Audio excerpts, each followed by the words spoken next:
I just gush when I see it. That my baby godchild. I just like, oh my goodness, she done grown up. Monique done grown up. I tell you what, though, I mean,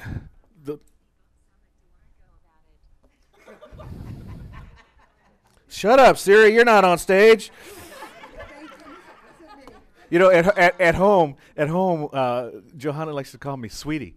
And Siri thinks she's calling Siri, so Siri tries to answer the questions, and which is great because I just try to shut up. It works out great. But what I was going to get to is, man, I mean, the lyrics, letting us into your creativity and how that flowed. But you can tune your guitar and talk at the same time? What? That was mind blowing. I mean, I have to, everybody has to shut up while I'm tuning my guitar, and then I can't play a song that anyone else can listen to, so it's just, wow. Yeah. Where is the love? It's here, just do this. There it is. Oh, have we done this in here before? Oh, put your hands down on your lap for a minute. All right. I think we've probably done this before, but close your eyes. Close your eyes. And now I want you to point to yourself. Point to yourself. Now leave your hand there where it is. And now everybody open your eyes. Look at where you're pointing. You point at most of you are pointing at your heart. Right? Where is the love?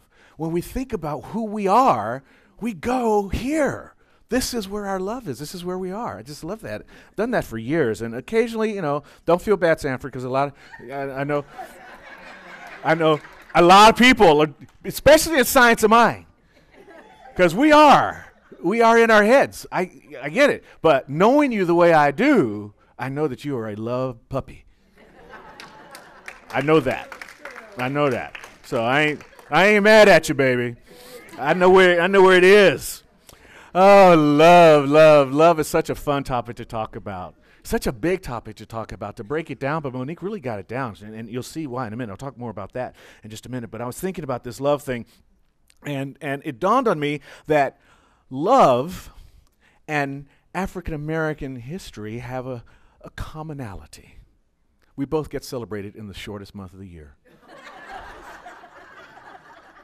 It's two things that are really big, get the shortest month of the year.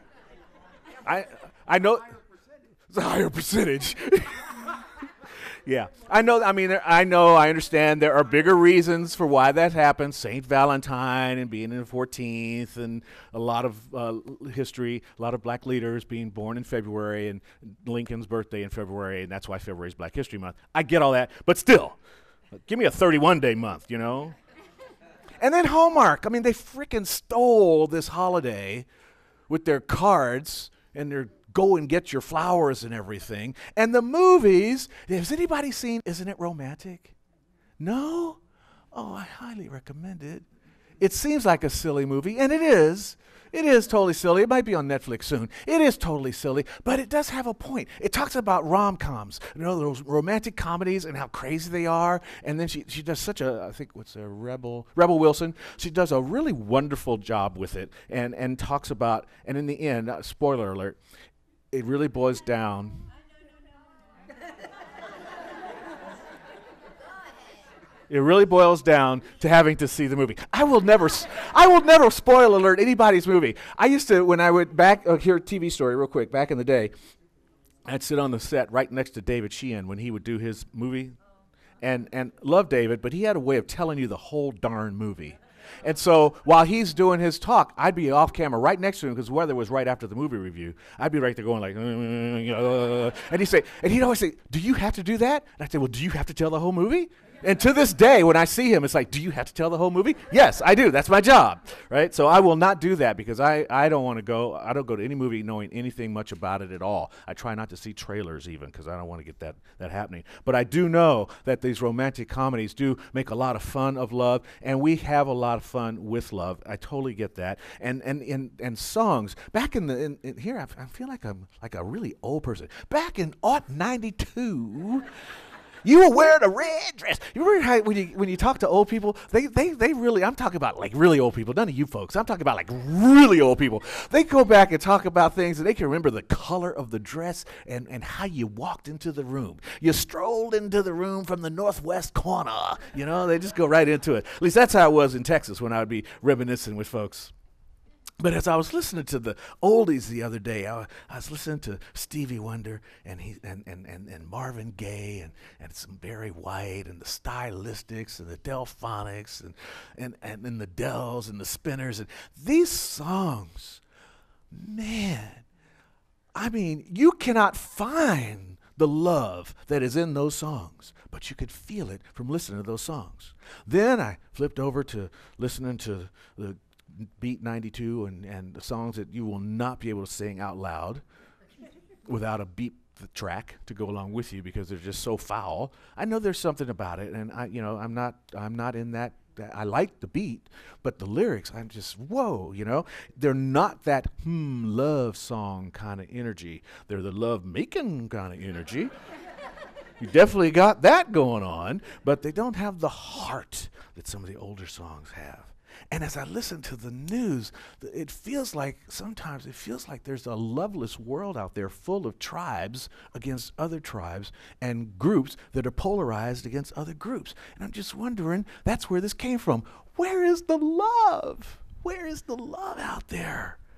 What are we going to do? We have so much narrow-mindedness in the world these days. And I just love that the science of mind and our center, open hearts and loving minds and open hearts, that we have this opportunity to spread this thing called love around the world, to be loving beings on the planet. That's what we get to do. And in the Science of Mind magazine, the Science of Mind 365, Dr. Holmes talks about this. It's one of the longer quotes that I'll ever use, where he says, "It is by giving of oneself to every person, every project, and every association with zest, love, and friendliness that one sees a larger possibility in all things. Beauty instead of ugliness, love instead of hate, the divine hidden within the human." This is the power of love. This is the beauty of what Dr. Holmes was doing. This is why he didn't just look at the law as it was defined in the Old Testament by Moses. He didn't just look at the law, he looked at the love too. And sometimes we get so trapped into thinking about the love as the sole power, as that plastic, that universal givingness that allows things to take place. But it's also that warm embrace, that spiritual presence that provides all that we need and get in the world. But we live in this place of separation, in this tribal nature where we have opposing neighbors against neighbors. I mean, I heard a story just this morning. Here's one neighbor trying to do something to lift people's spirits and hearts and minds and their spirituality by having a circle experience that people can get down on. And then another neighbor who's complaining about people getting their spiritual mojo going. He's called the police on them. And they're just trying to have a little spiritual experience. Neighbors against neighbors. I will not say more. Someone else may be able to tell you more about it later. Nations against nations. Political groups against political groups. TV networks against TV networks. Where is the blending taking place? Where is the love? Disney and Fox. That is quite a blend. That is quite a blend. Disney and Fox, Betsy screamed out at me, yes. But this separation that we deal with, Einstein said it so well when he said that the separation of the human species into all these different groups is an optical delusion. It's a delusion of our vision. It's a delusion of our minds. It doesn't really exist. Meister Eckhart had it right. Monique had it right in her song. Meister Eckhart says, relation is the essence of everything that is. Yes, you were not born 50%, so you do not need someone else to bring their 50% to make you 100%. You're absolutely right in that song. We are born whole, perfect, and complete. However, you put 200% together and massive power takes place. deep creativity starts to form and happen in your life. And you're able to escape. That's how we can escape fear. How much easier is it to go into a situation where you're somewhat at fear if you take somebody else with you? Hold my hand. What do you say to the little child when they're a little bit afraid? Hold my hand. What does the kids say at night when they think there's a monster under the bed? Mommy, come in here. Daddy, come in here. And what do? They look under the bed. There's nothing under there. They don't scream to the other room, shut up, there's nothing under the bed. No, they come into the room and they look under the bed. There's nothing under there. Come look with me. See? Come with me. Relational is the essence of everything. That separation is healed through the experience of love. Dr. Holmes says that love is a cosmic force whose sweep is irresistible. Tell me, all you folks that are bundled up together, I see you. I see you, Jim and Cheryl. I see you, Lynn and Brad. I would see you, Letitia and Greg, but he's on the booth right now. But I see you. Oh, he's over there? There he is, over there. I see you. I see you. Sanford, Eileen, sitting next to another bundled up group, Rob and Linda. When you've met each other, when we meet that person, it does feel irresistible, doesn't it, Pat? Greg, doesn't it feel? I don't know. Mary, I'm not quite sure what happened with you.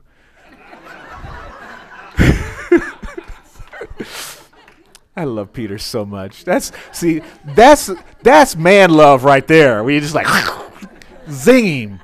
But you know what I'm saying? There's something irresistible about it. And our professions, it's not just the other person, but our professions, our hobbies, our life journeys. Dominic, when he looks at flowers and plants, there's something that happens. You know, Betsy, when she's motivating businesses to do better, to do more, there's something that's irresistible at the expression of love in our lives. Jeff, when he's playing music. Dee, when she's praying. Dee is so down with prayer that this morning I walked past her while she was in the midst of prayer and I handed her the slideshow on the little flash drive. She didn't miss a beat. She was like, and the truth of you is that I know is to remember the truth. I was like, whoa, I'm sorry, I didn't mean to interrupt. I did not interrupt because she was in the midst of what she knows how to do because she loves it so much. Hers is to remember. And what does she always say at the end of her prayer? Love prevails. Love prevails. That's right. It's a cosmic force. So our job is to spread this thing called love. I mean, you know, whatever million years ago the universe flared into existence, and it has been discovered to be expanding ever since. The universe is still expanding. And if you go, I've talked about this before, if you go to the Griffith Observatory, there's a lovely display there that has all of the base elements that popped forth when the universe burst into creation. All the elements are there, and they light up, right? And then there's another button, and you push that button, and it shows all the base elements in a human being. And 14 of the elements that are in a human being are right there in the original stardust. Just shows it. It's just as plain as day. What does that mean? That means that we are stardust, right? We are made out of the same stuff that the universe flared forth from. And the universe is expanding, and we're stardust, so we are here to expand. And not just this way, you know. Not that. We are here to consciously expand and to grow and to spread our gifts and to spread our truth and to spread our humanity. That's our role, to fling ourselves into life with that zest and that joy and that enthusiasm and that vitality, and then bring forth our creativity, bring forth that is within us, that is waiting to be released. Let it out. Establish the connections that we have with each other and begin to share who we are on a regular basis. This is such a powerful thing, this thing called love, this vitalizing energy. And it becomes especially powerful when we're giving, when we're sharing of ourselves. There's a lovely book I've been reading called Radical Amazement by a woman named Judy Canado. And in it she says, we ourselves are to become flames of love that burn away fear and bring the warmth of compassion to all creation. The warmth of compassion to all creation. Patrick hinted at it a little bit when he was drawn to the Dalai Lama today to share from. Although I do know that one of the magic tools in Magic of the Soul is love. I'm convinced of that. And the Dalai Lama certainly is, as well as joyful and compassionate, he is all about love. And when we begin to share and give of ourselves, particularly as we know what is of value to us, what our values are, if you take an assessment of yourself and take a look at what are your values: truth, goodness, beauty. But some of those intrinsic values that are more internal: honesty, integrity. Integrity is powerful because there's wholeness that comes from integrity. Something that's integrated. It's a wholeness. And so when we come from a place of integrity, we're coming from our wholeness. When we have that as a value, we bring our whole self and bring that into service. Look at how powerful this thing of sharing is, and was in my journey back through music. Roberta Flack, where is the love? But in my journey back to music, I also stopped in on Aretha Franklin. And it made me think about the Queen of Soul. I miss her. I miss her already. It's only been a short time, and I miss her already. And one of the things about Aretha Franklin, she was celebrated as a civil rights activist. And true enough, she was, in terms of what she did physically.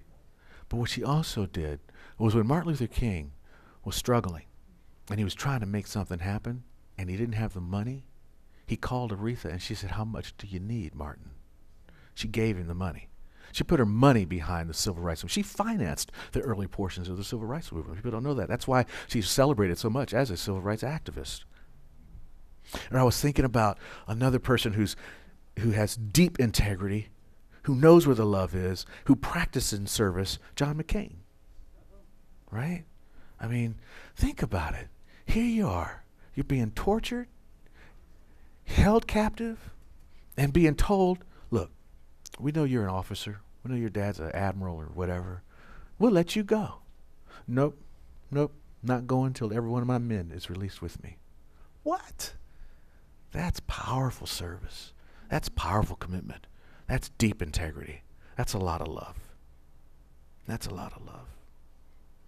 Howard Thurman says that when a person is able to bring to bear upon a single purpose all the powers of one's being, one's whole life is energized and vitalized.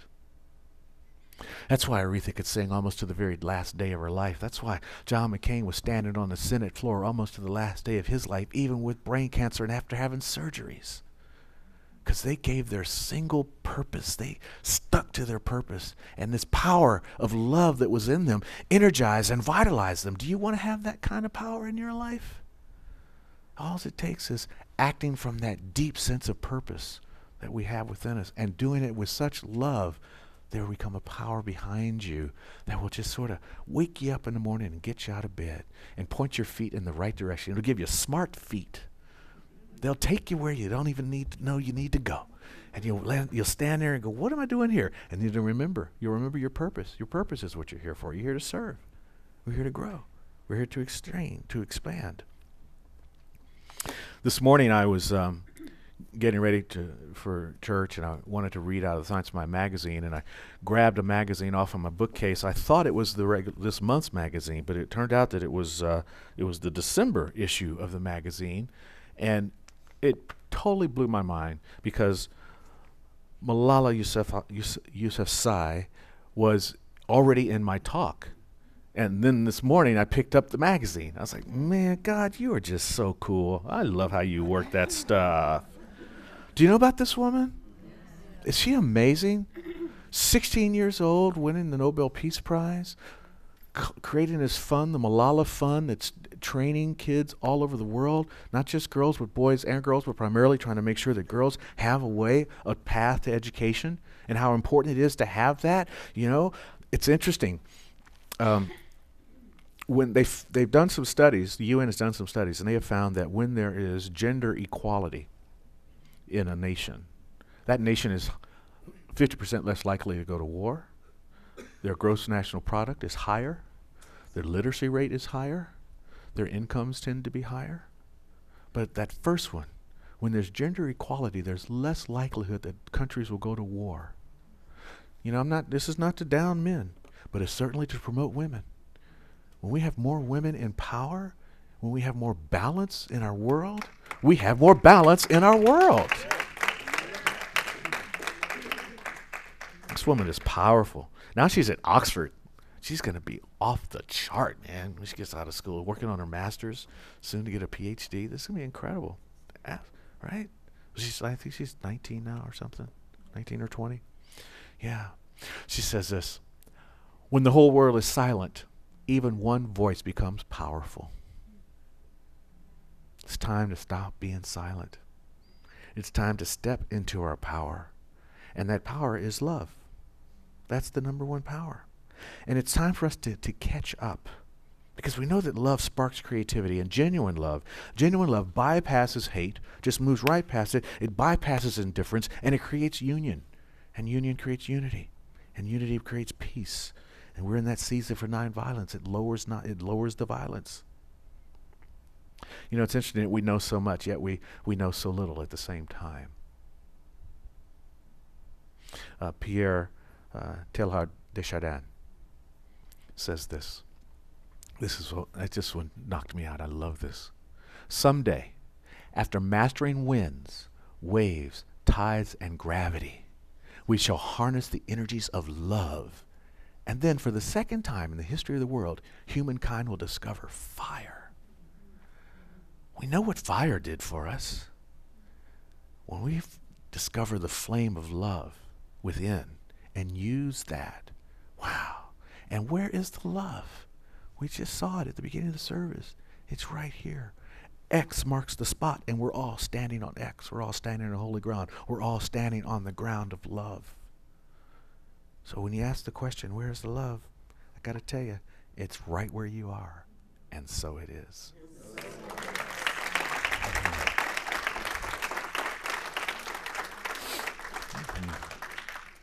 Nice. Thank you. That was, yeah.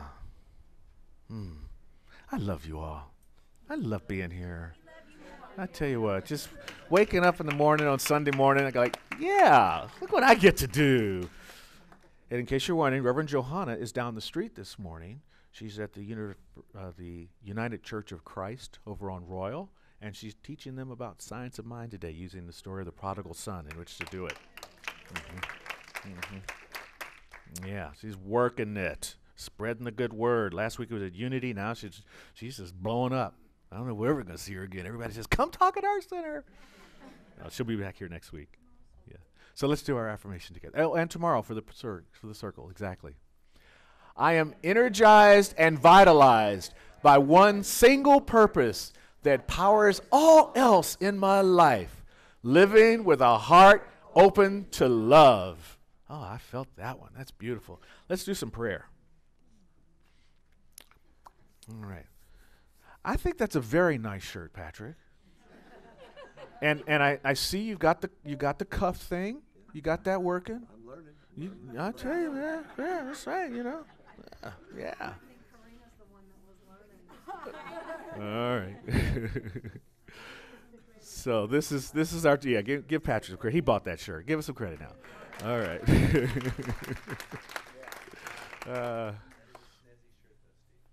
Thank you. It's another T. Michael original. He sends them. I wear them. Yes. And thank you, Bruce, for the avocados that I'll get to send to him as I tease him about. Yes, these are growing right now here. That's why I'm sending them to you in Minnesota, because they don't grow there. Brothers, brotherly love. Got to do it. All right, so it's our time for doing the healing prayer, and we already know we've done the infinity exercise a couple times in a row now, so we know that everything, if it's infinity, it's already there. It's already there. This is the beauty of the spiritual mind treatment. We know that it's already there. The spiritual mind treatment is that magnetizer that brings what's there into our sphere of influence, into our present experience, and makes it happening for us now. So we're going to affirm that for people in our lives, the world itself, someone for yourself. If you have someone or something or a condition that you would like prayer for, this is the time to speak that word out loud into the room, and then we will magnify it and intensify it and then release it to the law that knows what to do with it. So let's share the news right now. What is the good news?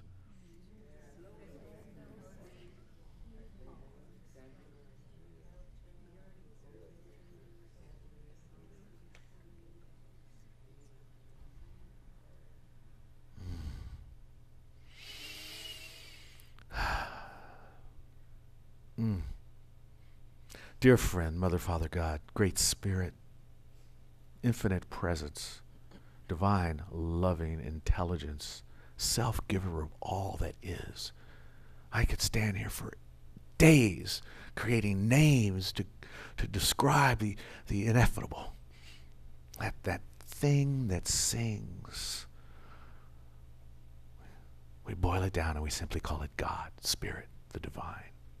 And in this moment, I know that everyone in this room feels that same understanding, that there is a presence within that is animating our very being, that we are deeply connected with. There is no idea of separation in the minds and hearts of anyone in this room, for we know where the love is, and we know where the law is, and it resides within each and every one of us, for we are one with everything. And therefore, what we affirm by our word right now becomes activated by that word, magnetized by that word, and then brought into experience. So we celebrate that process. We know that there is a vibration that is picked up on the wavelength of life, and in the dips of those waves it circles around and becomes matter. And matter matters, which is why we lovingly accept it and we pray to recognize it. And so as that matter shows up as the right place to live, or the brand new form of transportation, or the perfect job, or that partner that brings another 100% into our life so we can go off and do deep things and hold hands so we're never afraid. However it shows up, we are grateful for it.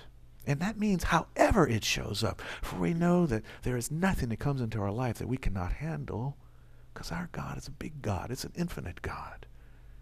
And we are one with that.